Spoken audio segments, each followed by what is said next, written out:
Здраво и добро дојдовте уште едно видео, каде што ова видео ќе збориме за електролитни дисоцијации и електролити, концепти кои всушност ги имаме спомнато во некои од минатите видеа, но како онака на страна ги спомнавме, така не ги разјаснивме целосно. Сега ќе имаме, значи, ова е посебно видео само за тоа. И да започнеме. Значи да земеме еден сад, каде што имаме вода во него. Така имаме одредено количество вода, H2O, и да речеме дека ќе ставиме парче сол, така. Односно сол, така може би како зрнца, така. Ко прав е, NaCl. И видовме во минатите видеа што ќе се случи. Значи кога ќе дојде NaCl во контакт со вода, молекулите на вода кои пак, ќе земеме бела и црвена боја, молекулата на вода знаеме дека има еден кислороден атом и два водородни атоми. И знаеме дека има дека парцијално позитивен полнеж, че ова се бележи како вака, че парцијално позитивен полнеж, и кај кислородот има парцијално негативен полнеж и има одредена поларност. И тие молекули на вода едноставно ќе се забијат на некој начин помеѓу оваа кристална решетка на натриум хлорид, така што натриум хлоридот ќе се разложи на двата иони од кој е всушност составен, односно на Na плюс и на Cl минус. Така што се добива следново, така. Значи ги имаме ионите на натриум, ги имаме ионите на хлор, кои се разложени, или околу нив има молекули на вода. И ова е всушност процесот на електролитна дисоцијација. Значи добивање на електролити. Електролити се всушност иони, и електролити ги нарекуваме бидејќи всушност ќе носат струја, но ќе се навратиме на тоа. Значи добивање на електролити, нели, при процес на дисоцирање со помош на поларните молекули од водата и од ионскиот кристал на натриум хлорид добивме Na и Cl. Значи дефиницијата би гласала на следниот начин: електролитна дисоцијација е процес на настанување на иони од ионски кристали, како во случај на видовме со натриум хлорид, кој е ионско соединение, или од молекули со поларна ковалентна врска. Значи молекули со поларна ковалентна врска се, например, HCl. Така, значи тоа има поларна ковалентна врска, бидејќи хлорниот атом многу повеќе ги влече електроните него водородот. Ако беше, например, O2, така тој имаш кислород кој има двојна врска со друг кислород, но бидејќи исто ги вречат електроните кон двете страни, таа не е поларна ковалентна врска. Значи соединенија кои имаат поларна ковалентна врска, така нели, што има многу разлики во електронегативноста помеѓу двете соединенија, или од некои си ионски соединенија како натриум хлорид, под дејство на поларните молекули од вода. Така, значи ги видовме дека молекулите на вода имаат се поларни, имаат негативен, парцијално негативен крај кај кислородот и парцијално позитивен крај кај водородите. И тоа повторно потекнува од различната електронегативност на двата атома, на двата вида од атома. И тоа едноставно е процесот на електролитна дисоцијација.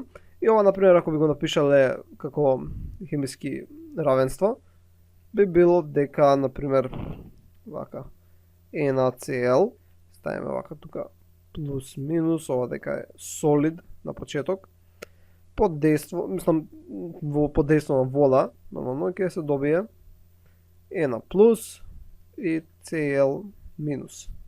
И овдека всушност ако ја направивме H2O, ќе ставиме овдека, H2O, и сега овие всушност ќе бидат aqueous solution, односно воден раствор. Можеме да земеме, например, пример каде што нема да имаме ионско соединение, него ќе имаме соединение кое што има поларна ковалентна врска. Значи H2O плюс HCl, и тоа ќе ни даде H плюс плюс Cl минус. Каде што ова, например, е исто воден раствор, и овие после ќе бидат во воден раствор. Нормално ова си е течно. За ова H+, често некојаш се запишува како H3O+, и затоа вода обично бележиме дека е растворувач, отколку да се знае, но може да се запише H+ или H3O+, нема врска. Сега, Една интересна работа во врска со електролитна дисоциација е степен на електролитна дисоциација. Сега што значи тоа? Најголем дел од молекулите, мислам, тие најчесто кои се користат, не дисоцираат секогаш целосно. Добро, некои дисоцираат, некои не. Например, HCl дисоцира целосно. NaCl дисоцира целосно. Но не сите дисоцираат целосно и затоа имаме формула со која тоа го пресметуваме. Сега за сватите што мислам со тоа не дисоцираат целосно. Да речеме започнеме со 100 молекули на некое X соединение, каде што X треба да премине во Y плюс Z. Така. Добро, да речеме дека започнеме со 100 X молекули и ги ставиме во вода. Така ставиме плюс H2O и да видиме што ќе се добие. И тоа што се добило, например, се 30 X молекули плюс, дали овие ќе бидат 30, кој ги реков, Y плюс 30 Z молекули. Односно 70, треба да е 70. Значи плюс 70 Y плюс 70 Z молекули, бидејќи не рековме дека X дисоцира на Y плюс Z. Односно, тоа можеме да видиме дека само 70 X молекули дисоцирале. Така само 70 X молекули се разложиле. Додека 30 X молекули не се разложиле. Тоа значи дека имаме нецелосно дисоцирање, нецелосно разложување. И во овој случај стапката на дисоциација би била 0,7 или пак може да се запише тоа како 70%. Така што степенот на дисоциација кој го бележиме со, дека видам виолетово боја, алфа, е еднаков на бројот на дисоцирани молекули. Значи бројот на дисоцирани делено на бројот од вкупно молекули, што во овој случај тоа би било, значи, 70 делено на 100, тоа е еднакво на 0,7. Сега за да се изрази во процент, така за да се изрази по процент се множи по 100. Во овој случај зашто имавме 100 молекули изгледа многу просто, така што ако сакаме да го изразиме во процент, целото ова така по 100. Така за ако сакаме да биде во процент. И тоа е степенот на стапката на електролитна дисоциација. И тој нормално се движи од 0 до 100, така или од 0 до 1. Сега овој степен на електролитна дисоциација нормално зависи од хемиската природа на самото соединение, дали тоа е сол, дали тоа е киселина, која киселина, слаба киселина, силна киселина, зависи од колкава е температурата, така, значи зависи од зависи исто така од концентрацијата, така, значи зависи од С.